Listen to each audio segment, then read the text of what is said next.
ವಿಧಾನಸಭೆ ಕಲಾಪ ಕೂಡ ಆರಂಭ ಆಗಿದೆ. ಅಲ್ಯಾ ವಿಚಾರ ಪ್ರಸ್ತಾಪ ಆಗ್ತಿದೆ. ನಿಯಮಾವಳಿ ಪ್ರಕಾರ ಹೋಗೋನು ಕ್ವೆಶ್ಚನ್ ಸರ್ಕಾರ ಸೋಮೋಟೋ ಸ್ಟೇಟ್ಮೆಂಟ್ ಮಾಡಬೇಕಾಗಿರೋದು ನಿಯಮಾವಳಿ ಪ್ರಕಾರನೇ ಸದನ ನಡೀತಾ ಇರ್ಬೇಕಾದ್ರೆ ಮಾಡಬೇಕು ಅವರು.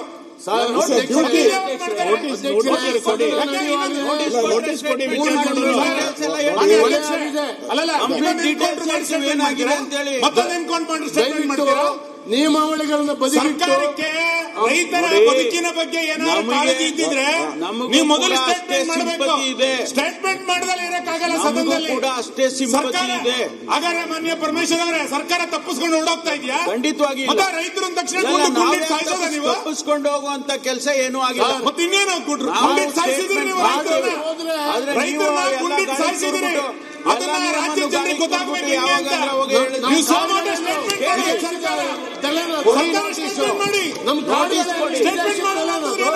ಗುಂಡಿಟ್ಟು ಸಾಯಿಸ್ತೀರಿ ಅಂತ ಇದು ಯಾವ ಅಮಾನುಷ ಕೃತ್ಯ ಸರ್? ಇದು ದಯವಿಟ್ಟು ಇದನ್ನ ಚರ್ಚೆಗೆ ಕೇಳಬೇಕು ಅಂತ ಹೇಳಿ ನಾನು ವಿನಂತಿ ಮಾಡ್ಕೊಂತೇನೆ. ಮಾನ್ಯ ಅರಣ್ಯ ಸಚಿವರು ಇದಕ್ಕೆ ಉತ್ತರವನ್ನು ಸ್ಟೇಟ್ಮೆಂಟ್ ಮಾಡಬೇಕು ಈ ಸದನದಲ್ಲಿ. ಮಾಡ್ತಾರೆ. ಒಂದೇ ನಿಮಿಷ ಜನ ಕೂತಿದ್ದಾರೆ ಅಲ್ಲಿ. ಅಧ್ಯಕ್ಷರೇ, ಇದು ನಾನು ಅಲ್ಲಲ್ಲ, ಒಂದೇ ನಿಮಿಷ ನಾವು ಕೇಳ್ಬಿಡಿ. ಇದು ಸದನದ ನಿಯಮಾವಳಿ ಪ್ರಕಾರನೇ ಒಂದು ಸರ್ಕಾರಕ್ಕೆ ಏನಾನ ಗೌರವ ಇದ್ದಿದ್ರೆ ಎನ್ಕೌಂಟರ್ ಬಗ್ಗೆ ಸದನದಲ್ಲಿ ಒಂದು ಸ್ಟೇಟ್ಮೆಂಟ್ ಮಾಡ್ಬೇಕಾಯ್ತು ಸರ್ಕಾರ. ಎಲ್ ಮಾಡಿದ್ದಾರೆ? ಮಾಡ್ಬೇಕಾಗಿತ್ತು. ಆ ಗೌರವ ಇದ್ದಿದ್ರೆ ಮಾಡ್ಬೇಕಾಯ್ತು. ಎನ್ಕೌಂಟರ್ ಆಗಿದೆ. ತಮಿಳುನಾಡಿನ ಮುಖ್ಯಮಂತ್ರಿ ಕಾಮೆಂಟ್ ಮಾಡಿದ್ದಾರೆ. ರಾಜ್ಯದಲ್ಲಿ ತಮಿಳರಿಗೆ ನ್ಯಾಯ ಇಲ್ಲ ಅಂತ ಹೇಳ್ತಾ ಇದ್ದಾರೆ. ನಿಮ್ದೇ ಪಾರ್ಟ್ನರ್ ಹೇಳಿದ್ದಾರೆ ತಮಿಳರಿಗೆ ನ್ಯಾಯ ಇಲ್ಲ ಕರ್ನಾಟಕದಲ್ಲಿ ಅಂತ ಹೇಳ್ತಾರೆ. ಲಕ್ಷಾಂತರ ಜನ ತಮಿಳರು ವಾಸ ಮಾಡ್ತಾ ಇದ್ದಾರೆ ಕರ್ನಾಟಕದಲ್ಲಿ. ಅವ್ರಿಗೆಲ್ಲ ಏನು ಉತ್ತರ ಕೊಡ್ತೀರಾ ನೀವು? ಬೇಜವಾಬ್ದಾರಿ ಸರ್ಕಾರ ಅಲ್ವಾ ಇದು? ನೋ ಸ್ಟೇಟ್ಮೆಂಟ್ ಮಾಡೋ ಮುಖ್ಯಮಂತ್ರಿ ಬಂದು ಸ್ಟೇಟ್ಮೆಂಟ್ ಮಾಡಿ ಮುಖ್ಯಮಂತ್ರಿಗಳು ಆಮೇಲೆ ಯಾಕಂದ್ರೆ ಸದನ ಮುಂದೆ ಹಾಕಿ ಒಂದು ಅರ್ಧ ಗಂಟೆ 3 ಜನರು ಸಾವು ಕೊಲೆ ಎನ್ಕೌಂಟರ್ ಮಾಡಿದ್ದಾರೆ. ಕೊಲೆ ಮಾಡಿದ್ದಾರೆ. ಕೊಲೆಗಾರರಿಗೆ ಶಿಕ್ಷೆ ಆಗಬೇಕಲ್ಲ. ಏನ್ ಮಾಡಿದ್ದಾರೆ ಅವರು? ಏನ್ ಮಾಡಿದ್ದಾರೆ? ಕೊಲೆಗಾರರಿಗೆ ಶಿಕ್ಷೆ ಕೊಟ್ಟಿದ್ದಾರೆ. ಅವರು ಕೇಳಿ ಮಂತ್ರಿಗಳು ಸ್ಟೇಟ್ಮೆಂಟ್ ಕೊಡಿ ಅಂತ ಹೇಳಿದೆ ನಾನು. ಅವ್ರು ಹಿಡಿದಿಲ್ಲ ಇನ್ನ. ಎಲ್ಲ ಚರ್ಚೆ ಮಾಡೋದು, ಎಲ್ಲ ಚರ್ಚೆ ಮಾಡ್ತೀವಿ. ಸರ್ಕಾರ ನಮಗೂ ಬೇಕಾದ್ರೆ ಈಗ ಪರಿಹಾರ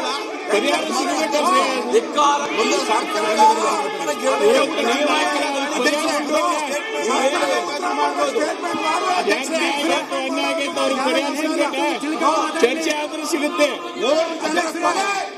3 ಜನರ ಕೊಲೆ ಮಾಡಿದೆ ಸರ್ಕಾರ.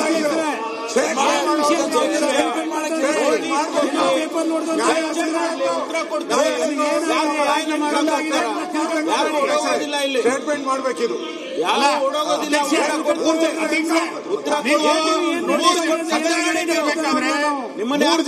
ಎನ್ಕೌಂಟರ್ ಸರ್ಕಾರ ಮಾಡಿದ ನಂತರ ನೋಟಿಸ್ ಚರ್ಚೆ ಮಾಡಿ ಅಂತ ಹೇಳ್ತಿರಲ್ಲ. ಎನ್ಕೌಂಟರ್ ಮಾಡ್ಬೇಕಾದ್ರೆ ನೋಟಿಸ್ ಕೊಟ್ಟಿದ್ರು ಅವರಿಗೆ. ಎನ್ಕೌಂಟರ್ ನೋಟಿಸ್ ಕೊಟ್ಟಿದ್ದ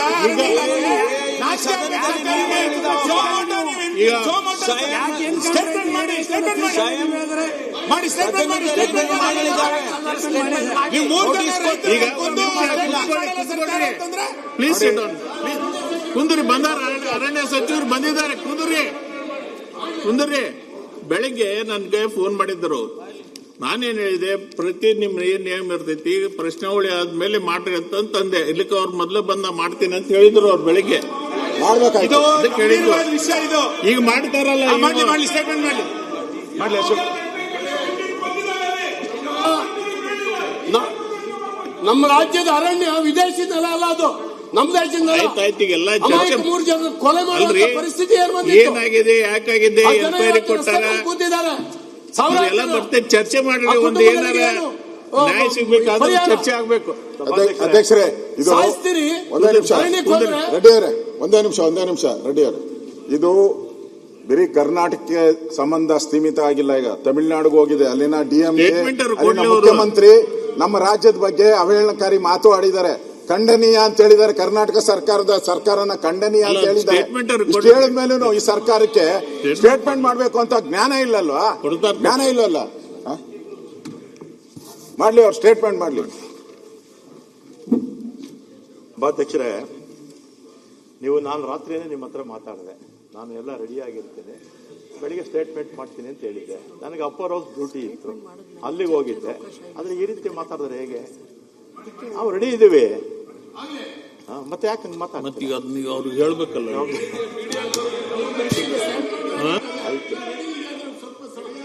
ಸಭಾಧ್ಯಕ್ಷರೇ, ಅಲ್ಲ, ಸ್ವಲ್ಪ ಪ್ರಚಾರ ಸಿಗ್ಬೇಕಲ್ಲ ಅವ್ರಿಗೆ. ಅದಕ್ಕೆ ಕಾವೇರಿ ವನ್ಯಜೀವಿ ವಿಭಾಗದ ಹನೂರು ಉಪವಿಭಾಗ ವ್ಯಾಪ್ತಿಯ ಹನೂರು ವನ್ಯಜೀವಿ ವಲಯದ ಶಾಖೆಯ ಹೊಳೆಮರೆ ದಟ್ಟಿ ಗಸ್ತಿನ ಚಿಕ್ಕನಲ್ಲೂರು ಮೀಸಲು ಅರಣ್ಯ ಪ್ರದೇಶದಲ್ಲಿ ವನ್ಯಪ್ರಾಣಿ ಕಳ್ಳಬೇಟೆ ಸಂಬಂಧ ಕಳ್ಳನಾಡ ಬಂದೂಕುಧಾರಿಗಳು ಅಕ್ರಮವಾಗಿ ಅರಣ್ಯವನ್ನು ಪ್ರವೇಶಿಸಿ ದಿನಾಂಕ 14/8/26 ಅಂದಾಜು ರಾತ್ರಿ 8 ಗಂಟೆಗೆ ಇಲಾಖೆ ಸಿಬ್ಬಂದಿಗೆ ಮಾಹಿತಿ ಸಿಗುತ್ತೆ ಸಭಾಧ್ಯಕ್ಷರೇ.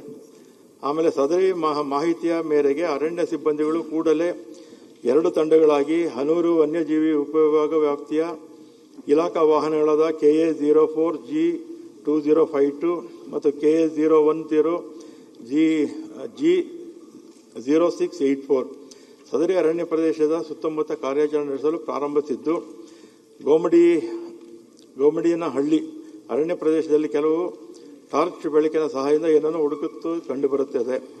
ಆಮೇಲೆ ಆ ಮೇರೆಗೆ ಗೋಮಡಿಹಳ್ಳಿ ಅರಣ್ಯ ಪ್ರದೇಶ, ಹಳೆಯೂರಿನತ್ತ ಅರಣ್ಯ ಪ್ರದೇಶ, ಈ ಪ್ರದೇಶಗಳಲ್ಲಿ ಅಲ್ಲಿ ಎಲ್ಲ ಪರಿಶೀಲನೆ ಮಾಡ್ತಾರೆ ಸಭಾಧ್ಯಕ್ಷರೇ.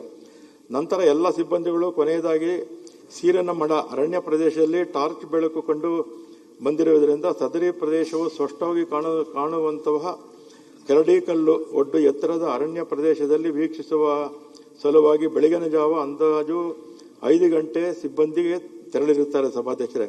ಇದು ನಮ್ಮ ಬಾರ್ಡರಿಂದ, ಹಳ್ಳಿಗಳ ಬಾರ್ಡರಿಂದ ಸುಮಾರು 8 ಕಿಲೋಮೀಟರ್, 5 ರಿಂದ 8 ಕಿಲೋಮೀಟರ್ ಆಗುತ್ತೆ. ಆಮೇಲೆ ಸದರಿ ಕೆರಡಿ ಕಲ್ಲು ಒಡ್ಡು ಅರಣ್ಯ ಪ್ರದೇಶದಲ್ಲಿ ಕಲ್ಲು ಬಂಡೆಗಳು ಮತ್ತು ಪೊದೆಗಳ ಮರೆಯಲ್ಲಿ ಅವಿತಿದ್ದ ಬೇಟೆಗಾರರು ಅರಣ್ಯ ಸಿಬ್ಬಂದಿಯನ್ನು ನೋಡಿ ಆಕ್ರಮ ನಾಡು ಬಂದೂಕಿನಿಂದ ಗುಂಡಿನ ದಾಳಿ ನಡೆಸಲು ಮುಂದಾಗಿದ್ದು, ಗುಂಡಿನ ಕಿಡಿಯು ಬೆಳಕು ಸಿಬ್ಬಂದಿಗೆ ಗೋಚರವಾಗಿರುತ್ತದೆ. ನಂತರ ಇಲಾಖೆ ಸಿಬ್ಬಂದಿಗಳು ಸದರಿ ಬೇಟೆಗಾರರಿಗೆ ಶರಣಾಗುವಂತೆ ಮನವೊಲಿಸಲು ಪ್ರಯತ್ನಿಸಿದಾಗಿಯೂ ಸಹ ದಾಳಿ ಮಾಡಲು ಮುಂದಾಗದ ಹಿನ್ನೆಲೆಯಲ್ಲಿ ಇಲಾಖಾ ಸಿಬ್ಬಂದಿಗಳು ಸದರಿಯವರನ್ನು ನಿಯಂತ್ರಿಸುವ ಉದ್ದೇಶದಿಂದ ಮತ್ತು ಆತ್ಮರಕ್ಷಣೆ ಹಾಗೂ ವನ್ಯಜೀವಿ ಸಂರಕ್ಷಣೆ, ಅರಣ್ಯ ಸಂರಕ್ಷಣೆ ಹಿತದೃಷ್ಟಿಯಿಂದ ಶ್ರೀ ಶಿವರಾಜ್ ಸಾಸಲ ವಾದಡ ಗಸ್ತು ಅರಣ್ಯ ಪಾಲಕ ಇವರಿಗೆ ಇಲಾಖೆಯಿಂದ ವಿತರಿಸಲಾದ ಬಂದೂಕು ಸಂಖ್ಯೆ R721035 ಇಂದ ಕಿಡಿಯ ಬೆಳಕು ಗೋಚರವಾದ ದಿಕ್ಕಿನಲ್ಲಿ ಸದರಿಯವರು ಪ್ರತಿದಾಳಿ ನಡೆಸಿರುತ್ತಾರೆ. ಸದರಿ ಸಂದರ್ಭದಲ್ಲಿ ಇಲಾಖಾ ಸಿಬ್ಬಂದಿಗಳು ಇದ್ದ ಸ್ಥಳಕ್ಕಿಂತ ಕಳ್ಳಬೇಟೆಗಾರರು ಎತ್ತರದ ಪ್ರದೇಶದಲ್ಲಿ ಕಂಡುಬಂದಿದ್ದರಿಂದ ಸಿಬ್ಬಂದಿಗಳು ಕಾರ್ಯಾಚರಣೆ ಬಳಕೆ ಮಾಡಿರುವ ಸ್ಲೈಡ್ ಆಕ್ಷನ್ ಗನ್ನಿನಿಂದ 3 ಸುತ್ತು ಕಾಡಸೂಸುಗಳನ್ನು ಹಾರಿಸಿದಾಗ ಗುಂಡು ನೇರವಾಗಿ ವ್ಯಕ್ತಿಯ ನಿರ್ದಿಷ್ಟವಾದ ಭಾಗಕ್ಕೆ ತಗುಲುವುದಿಲ್ಲ. ಕಾರಣ ಸದರಿ ಕಾಡತೂಸು ಸಣ್ಣ ಸಣ್ಣ ಪೆಲ್ಲೆಟ್ಸ್ಗಳು ಹಾಗೂ ಮದ್ದನ್ನು ಒಳಗೊಂಡಿದ್ದು ಕಾಡತೂಸಿನಿಂದ ಹೊರಬರುವಾಗ ಚೆದರುವುದರಿಂದ ಆರೋಪಿಗಳು ವಿವಿಧ ಅಂಗಾಂಗಗಳು ಗುಂಡು ತಗುಲಿರುತ್ತದೆ. ಸದರಿ ಘಟನೆಯು ಜರುಗುವ ವೇಳೆಯಲ್ಲಿ ಬೇಟೆಗಾರರು ಕರಡಿಕಲ್ಲು ಒಡ್ಡು ಎತ್ತರದ ಅರಣ್ಯ ಪ್ರದೇಶದಲ್ಲಿ ಇಲಾಖಾ ಸಿಬ್ಬಂದಿಗಿಂತ ಎತ್ತರದ ಪ್ರದೇಶದಲ್ಲಿ ನಿಂತು ಗುಂಡಿನ ದಾಳಿ ನಡೆಸಿದಾಗ ಸಂದರ್ಭದಲ್ಲಿ ಇಲಾಖಾ ಸಿಬ್ಬಂದಿಗಳಿಗೆ ಸದರಿ ಬೇಟೆಗಾರರು ಅಸ್ಪಷ್ಟವಾಗಿ ಗೋಚರಿಸಿರುವುದರಿಂದ ಸಿಬ್ಬಂದಿಗಳು ಆತ್ಮರಕ್ಷಣೆಗಾಗಿ ಪ್ರತಿದಾಳಿ ನಡೆಸಿದಾಗ ಬೇಟೆಗಾರರಿಗೆ ಸೊಂಟದಿಂದ ಮೇಲ್ಭಾಗದಲ್ಲಿ ಗುಂಡೇಟು ತಗುಲಿದ್ದು, ಸಿಬ್ಬಂದಿಗಳು ಯಾವುದೇ ದುರುದ್ದೇಶದಿಂದ ಸದರಿ ಕ್ರಮವನ್ನು ಕೈಗೊಂಡಿರುವುದಿಲ್ಲ. ನಂತರ ಬೇಟೆಗಾರರು ನೋವಿನ ಶಬ್ದ ಕೇಳಿಸಿರುವುದರಿಂದ ಸಿಬ್ಬಂದಿಗಳು ಟಾರ್ಚ್ ಬೆಳಕಿನಿಂದ ಪರಿಶೀಲಿಸಿ ನೋಡಲಾಗಿ ಓರ್ವ ಬೇಟೆಗಾರ ಸದರಿ ಸ್ಥಳದಿಂದ ಓಡುತ್ತಿರುವುದು ಕಂಡುಬಂದಿದ್ದು, 3 ಜನ ಬೇಟೆಗಾರರು ನೆಲದ ಮೇಲೆ ನೆರಳುತ್ತಾ ಒದ್ದಾಡುತ್ತಿರುವುದು ಕಂಡುಬಂದಿರುತ್ತದೆ. ಈ ಹಿನ್ನೆಲೆಯಲ್ಲಿ ಸಿಬ್ಬಂದಿಗಳು ಮಾನವೀಯತೆಯ ದೃಷ್ಟಿಕೋನದಿಂದ ಮತ್ತು ಅವರ ಜೀವ ರಕ್ಷಣೆಗಾಗಿ ಸದರಿ ಬೇಟೆಗಾರರನ್ನು ಹನೂರಿನ ಪ್ರಾಥಮಿಕ ಆರೋಗ್ಯ ಕೇಂದ್ರದಲ್ಲಿ ವೈದ್ಯರು ಲಭ್ಯವಿಲ್ಲವೆಂದು ಪೊಲೀಸ್ ಇಲಾಖೆ ಸಿಬ್ಬಂದಿಗಳು ತಿಳಿಸಿದ ಮೇರೆಗೆ ಕೊಳ್ಳೇಗಾಲ ಉಪ ವಿಭಾಗ ಆಸ್ಪತ್ರೆಗೆ ಕರೆದೊಯ್ಯಲಾಗಿ ಅಲ್ಲಿನ ವೈದ್ಯಾಧಿಕಾರಿಗಳು ಪರಿಶೀಲಿಸಿ ಕೃತ್ಯದಲ್ಲಿ ಭಾಗಿಯಾಗಿರುವ ಆರೋಪಿಗಳಾದ ಆಂಟೋನಿ ಸ್ವಾಮಿ ಬಿನ್ ಪೆರಿಯನಾಯಗಂ 50 ವರ್ಷ, ಕ್ರಿಶ್ಚಿಯನ್ ಜನಾಂಗ, ವ್ಯವಸಾಯ, ಮರಿಮಂಗಲ ಗ್ರಾಮ; ಜಾನ್ ರೋಸ್ ಪೀಟರ್ ಬಿನ್ ಯಾಕೂಬ್ 42 ವರ್ಷ, ಕ್ರಿಶ್ಚಿಯನ್ ಜನಾಂಗ, ವ್ಯವಸಾಯ, ಜಗನ್ನಾಥ್ ದೊಡ್ಡಿ ಗ್ರಾಮ. ಆಮೇಲೆ ಕುಮಾರ್ ಬಿನ್ ಲೇಟ್ ಸವಾರಿಯಪ್ಪನ್ 33 ವರ್ಷ, ಕ್ರಿಶ್ಚಿಯನ್ ಜನಾಂಗ, ಹಿಟಾಚಿ ಆಪರೇಟರ್, ಲಾರೆಸ್ ದೊಡ್ಡಿ. ಮೂವರು ಬೇರೆ ಬೇರೆ ಗ್ರಾಮದವರು. ಇವರು ಮೃತಪಟ್ಟಿರುವುದಾಗಿ ದೃಢಪಡಿಸಿರುತ್ತಾರೆ. ಹಾಗಾಗಿ ಸದರಿ ಮೃತದೇಹಗಳನ್ನು ಪೊಲೀಸ್ ಇಲಾಖೆಯವರು ನಿಯಮಾನುಸಾರ ವಶಕ್ಕೆ ಪಡೆದಿದ್ದು ಮುಂದಿನ ಕ್ರಮಕ್ಕಾಗಿ ಮೈಸೂರಿನ ಕೆಆರ್ ಆಸ್ಪತ್ರೆ ಶವಾಗಾರಕ್ಕೆ ಕೊಂಡೊಯ್ದಿರುತ್ತಾರೆ. ಮುಂದುವರೆದು ಸದರಿ ಪ್ರಕರಣದಲ್ಲಿ ತಲೆಮರೆಸಿಕೊಂಡಿರುವ ಮತ್ತೋರ್ವ ಆರೋಪಿ ಹೆಸರು ಮತ್ತು ವಿಳಾಸ ಮಹಿಂದಾಸ್ ಬಿನ್ ಬೆಂಜಮಿನ್ 45 ವರ್ಷ, ವ್ಯವಸಾಯ, ಕ್ರಿಶ್ಚಿಯನ್ ಜನಾಂಗ, ಮರಿಮಂಗಲ ಗ್ರಾಮ ಎಂಬುದಾಗಿ ಪೊಲೀಸ್ ಇಲಾಖೆಯಿಂದ ತಿಳಿದು ಬಂದಿರುತ್ತದೆ. ಅಲ್ಲದೆ ಸದರಿ ಕಾರ್ಯಾಚರಣೆ ಘಟನಾ ಸ್ಥಳದಲ್ಲಿ ಶ್ರೀ ಶೇಖರೇ ಅವತಾರಿ, ಉಪವಲಯ ಅರಣ್ಯಾಧಿಕಾರಿ ಶಿವರಾಜ್ ಸಾಸಲವಾದರ, ಶ್ರೀ ಅನಿಲ್ ಕುಮಾರ್, ಶ್ರೀ ಮಲ್ಲಿಕಾರ್ಜುನ್ ಮತ್ತು ಶ್ರೀ ರೋಹಿತ್ ಕೆಟಿ ಎಂಬ 4 ಗಸ್ತು ಅರಣ್ಯ ಪಾಲಕರು, ಶ್ರೀ ಗುರುಸ್ವಾಮಿ ಇಟಿಎಫ್ ಸಿಬ್ಬಂದಿ, ಶ್ರೀ ಮಹದೇವ ಎಂಆರ್ ವಾಚರ್ ಹಾಗೂ ಶ್ರೀ ಗಿರೀಶ್, ಶ್ರೀ ಶಿವಲಿಂಗ ನಾಯಕ ಎಂಬ 2 ಎಪಿಸಿ ವಾಚರ್ಗಳು ಹಾಗೂ ಶ್ರೀ ಮನೋಜ್ ವಾಹನ ಚಾಲಕರು ಸೇರಿದಂತೆ ಒಟ್ಟು 10 ಸಿಬ್ಬಂದಿಗಳು ಘಟನೆಯ ಸ್ಥಳದಲ್ಲಿ ಹಾಜರಿದ್ದು ಸದರಿ ಸಿಬ್ಬಂದಿಯ ಪೈಕಿ ಶಿವರಾಜ್ ಸಾಸಲವಾದರ ಗಸ್ತು ಅರಣ್ಯ ಪಾಲಕ ಇವರಿಗೆ ಸಣ್ಣ ಪುಟ್ಟ ಗಾಯಗಳಾಗಿದ್ದು ಚಿಕಿತ್ಸೆಯನ್ನು ಪಡೆದಿರುತ್ತಾರೆ. ಈ ಮೇಲ್ಕಂಡ ಕೃತ್ಯವು ವನ್ಯಜೀವಿ ಸಂರಕ್ಷಣಾ ಕಾಯ್ದೆ 1972 ಸೆಕ್ಷನ್ 2(16)(a) ಮತ್ತು 9, 27 ಮತ್ತು 31 ಉಲ್ಲಂಘನೆಯಾಗಿರುವ ಹಿನ್ನೆಲೆಯಲ್ಲಿ ವನ್ಯಜೀವಿ ಅಪರಾಧ ವರದಿ ಸಂಖ್ಯೆ 1/2026 ದಿನಾಂಕ 15/8/26ರಂತೆ ಪ್ರಕರಣವನ್ನು ದಾಖಲಿಸಲಾಗಿರುತ್ತದೆ. ದಿನಾಂಕ 18/7/26ರಂದು ಸದರಿ ಬೇಟೆಗಾರರ ಜೀವ ರಕ್ಷಣೆಯ ಉದ್ದೇಶದಿಂದ ಘಟನಾ ಸ್ಥಳದಲ್ಲಿದ್ದ 2 ಸಂಖ್ಯೆಯ ನಾಡಬಂದೂಕಿನ ಜೊತೆಗೆ 4 ಬ್ಯಾಗ್ಗಳಲ್ಲಿ ಇಲಾಖಾ ವಶಕ್ಕೆ ಪಡೆದು ಆರೋಪಿತರನ್ನು ತುರ್ತಾಗಿ ಆಸ್ಪತ್ರೆಗೆ ಕರೆದೊಯ್ಯಲಾಗುತ್ತದೆ. ದಿನಾಂಕ 15/8/26ರಂದು ಘಟನಾ ಸ್ಥಳದಲ್ಲಿ ಇಲಾಖಾ ಪರ ಅಮಾನತುಪಡಿಸಿಕೊಂಡ ಸೊತ್ತುಗಳವರ ನಾಡಬಂದೂಕು, 2 ನೀಲಿ ಬಣ್ಣದ ಬ್ಯಾಗ್ ಹಾಗೂ ಅದರೊಳಗಿದ್ದ ಸ್ಟೀಲ್ ಚಮಚ, 1 ಪಾತ್ರೆ ದೊಡ್ಡದು, 1 ಸ್ಟೀಲ್ ತಟ್ಟೆ, 1 ಟೀ ಲೋಟ, 1 ಕಪ್ಪು ಪ್ಲಾಸ್ಟಿಕ್ ಒಳಗೆ ಇದ್ದ ಅಕ್ಕಿ, ಈರುಳ್ಳಿ, ಟೊಮೊಟೊ, ಉಪ್ಪು, ಪಾರ್ಲೆಜಿ ಬಿಸ್ಕೆಟ್ ಚಿಕ್ಕದು 3, ಮಾರಿಗೋಲ್ಡ್ ಬಿಸ್ಕೆಟ್ 1, 5 ಅಚ್ಚು ಬೆಲ್ಲ, ಧನಿಯಾ. ರಾಮಲಿಂಗಾರೆಡ್ಡಿ ಅವರ ಉತ್ತರ ಮುಂದುವರಿತಾ ಇದೆ, ಬನ್ನಿ ನೋಡೋಣ.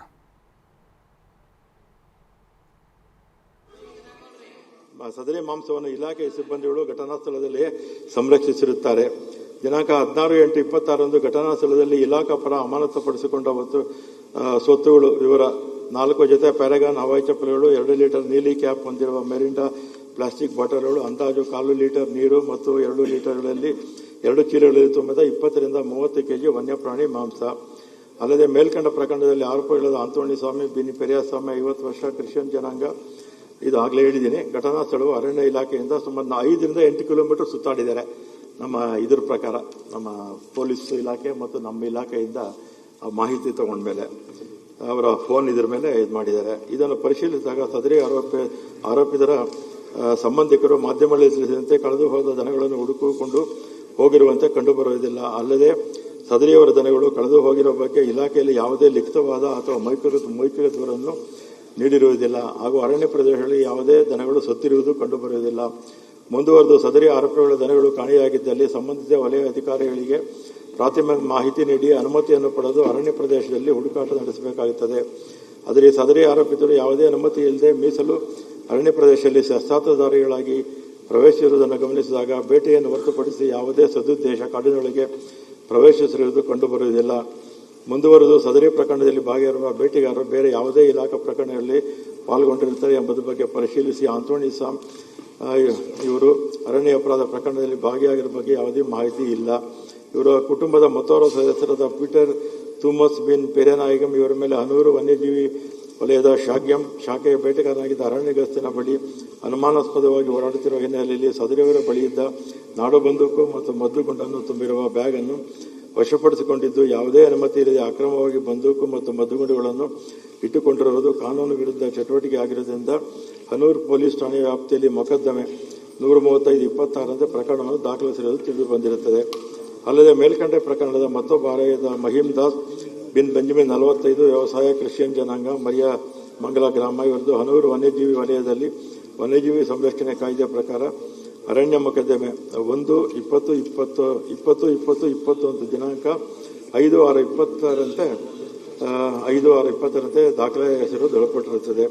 ಮೇಲ್ಕಂಡ ಪ್ರಕರಣದ ಸಂಬಂಧ ಜಿಲ್ಲಾಧಿಕಾರಿ ಹಾಗೂ ದಂಡಾಧಿಕಾರಿ ಚಾಮರಾಜನಗರ ಇವರು ದಿನೇಶ್ ಕುಮಾರ್ ಮೀನಾ AS ಉಪವಿಭಾಗಾಧಿಕಾರಿ ಕೊಳ್ಳೇಗಾಲ ಇವರನ್ನು ತನಿಖಾಧಿಕಾರಿ ಅಂದರೆ ಮ್ಯಾಜಿಸ್ಟ್ರೇಟ್ ತನಿಖೆ ನೇಮಿಸಿ ಆದೇಶದಂತೆ ಅದರಂತೆ ಸದರಿ ಉಪವಿಭಾಗಾಧಿಕಾರಿಗಳು 15/8/26 ಘಟನಾ ಸ್ಥಳಕ್ಕೆ ತನಿಖೆಯ ಸಲುವಾಗಿ ತೆರಳಿದ್ದು ಸದರಿ ದಿನದಂದು ತನಿಖೆ ಪೂರ್ಣವಾಗಿರೋದಿಲ್ಲ. ಆದ್ದರಿಂದ ದಿನಾಂಕ 16/8/26 ತನಿಖೆ ಮುಂದುವರಿಯುತ್ತದೆ. ಅದರ ಭಾಗವಾಗಿ ಉಪವಿಭಾಗಾಧಿಕಾರಿಗಳ ಸಮಕ್ಷಮ ಇಲಾಖಾ ಅಧಿಕಾರಿ ಸಿಬ್ಬಂದಿಗಳು ಹಾಜರಾಗಿ ತನಿಖಾಧಿಕಾರಿಗಳು ಕೋರುವ ಮಾಹಿತಿಯನ್ನು ಒದಗಿಸಿರುತ್ತಾರೆ. ನಂತರ ಘಟನಾ ಸ್ಥಳದಲ್ಲಿ ವಶಪಡಿಸಿಕೊಳ್ಳಲಾದ ವನ್ಯಪ್ರಾಣಿ ಮಾಂಸದ ಪರೀಕ್ಷೆಯನ್ನು 16/8/26 ನಡೆಸಲಾಗಿದ್ದು ಒಂದು ಬ್ಯಾಗ್ನಲ್ಲಿ 22.35 kg ಮತ್ತೊಂದು ಬ್ಯಾಗ್ನಲ್ಲಿ 11.90 kg ಅಂತ ಒಟ್ಟಾರೆ 34-25. ಸೊ ಇದು ರಾಮಲಿಂಗಾರೆಡ್ಡಿ ಅವರು ಇಲಾಖಾ ಮಾಹಿತಿ ಏನೇನು ಅನ್ನುವಂಥದ್ದನ್ನ ಹೇಳ್ತಾ ಇದ್ದಾರೆ. ಅಲ್ಲಿ ಅನುಮಾನಾಸ್ಪದವಾಗಿ ಅವರು ಓಡಾಡ್ತಾ ಇದ್ದಂಥದ್ದು ಕಂಡು ಬಂತು. ಬೆಳಗ್ಗೆ ಅರ್ಲಿ ಮಾರ್ನಿಂಗ್ ಹೆಚ್ಚು ಕಡಿಮೆ 4:30-5 ಗಂಟೆ ಸಂದರ್ಭದಲ್ಲಿ ನಮ್ಮ ಸಿಬ್ಬಂದಿ ಅಲ್ಲಿಗೆ ಹೋದಂಥ ಸಂದರ್ಭದಲ್ಲಿ ಟಾರ್ಚ್ನ ಬೆಳಕು ಇದೆಲ್ಲ ಕಂಡು ಬಂತು. ಅದಾದ ನಂತರದಲ್ಲಿ ಅವ್ರ ಮೇಲಿನ ಅಂದರೆ ಈ ಸಿಬ್ಬಂದಿಗಿಂತ ಅವ್ರ ಮೇಲಿನ ಅಥವಾ ಹೈಟಲ್ಲಿದ್ದರು ಅವರು ದಾಳಿ ಮಾಡೋಕೆ ಶುರು ಮಾಡಿದ್ರು. ಆಗ ಅನಿವಾರ್ಯವಾಗಿ ಶೂಟ್ ಮಾಡಬೇಕಾದಂಥದ್ದೆಲ್ಲ ಬಂತು ಅನ್ನೋದನ್ನು ಹೇಳ್ತಾ ಇದ್ದಾರೆ. ಅವ್ರ ಬ್ಯಾಗಲ್ಲಿ ಮಾರಿಗೋಲ್ಡ್ ಬಿಸ್ಕೆಟು ಇನ್ನಿತರ ಈ ಬಿಸ್ಕೆಟು ವಾಟರ್ ಬಾಟ್ಲು ಇದೆಲ್ಲ ಪತ್ತೆ ಆಯಿತು.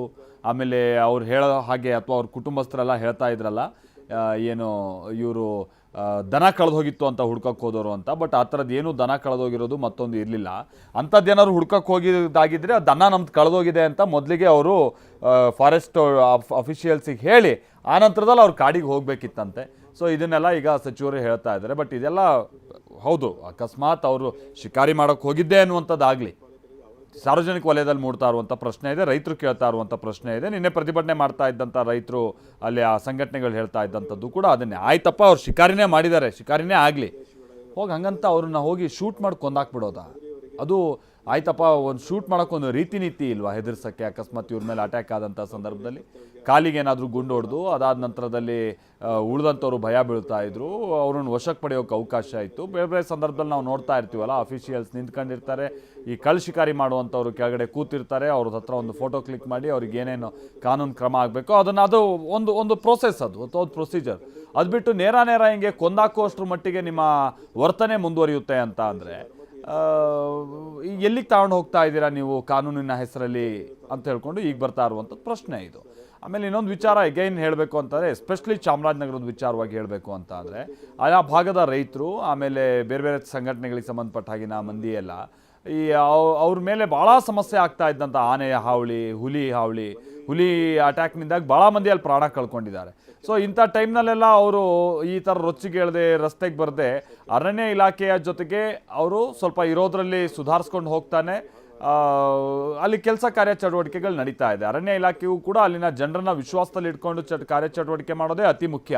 ಯಾಕಂದರೆ ಅಲ್ಲಿ ಈ ಥರದ ಕಾನೂನು ಮತ್ತೊಂದರಿಂದಾಗಿ ದರ್ಪದಿಂದಾಗಿ ಏನೋ ನಾವು ಮಾಡಿಬಿಡ್ತೀವಿ ಅನ್ನೋಂಥದ್ದಕ್ಕೆ ಸಾಧ್ಯ ಇಲ್ಲ. ಹಾಗಾಗಿ ಜನರ ವಿಶ್ವಾಸದೊಂದಿಗೆ ಮುಂದಕ್ಕೆ ಹೋಗಬೇಕಾಗುತ್ತೆ. ಬಟ್ ಈ ಥರದಂಥದ್ದು ಗುಂಡಿಗೆ ಕೊಲ್ಲೋದೆಲ್ಲ ಇದೆಯಲ್ಲ, ಅಲ್ಲಿ ಇದು ಬೇರೆ ಬೇರೆ ಥರ ಈಗ ನೋಡಿ, ನಾಡ್ದಿಂದ ಈಗ ಅಲ್ಲೇನಾದರೂ ಈ ಥರದ ಆನೆ ಅಟ್ಯಾಕೋ, ಚಿರತೆ ಅಟ್ಯಾಕೋ, ಹುಲಿ ಅಟ್ಯಾಕೋ ಆದರೆ ಜನ ರಿಯಾಕ್ಟ್ ಮಾಡುವಂಥ ರೀತಿನೇ ಈಗ ಬದಲಾಗ್ಬಿಡುತ್ತೆ.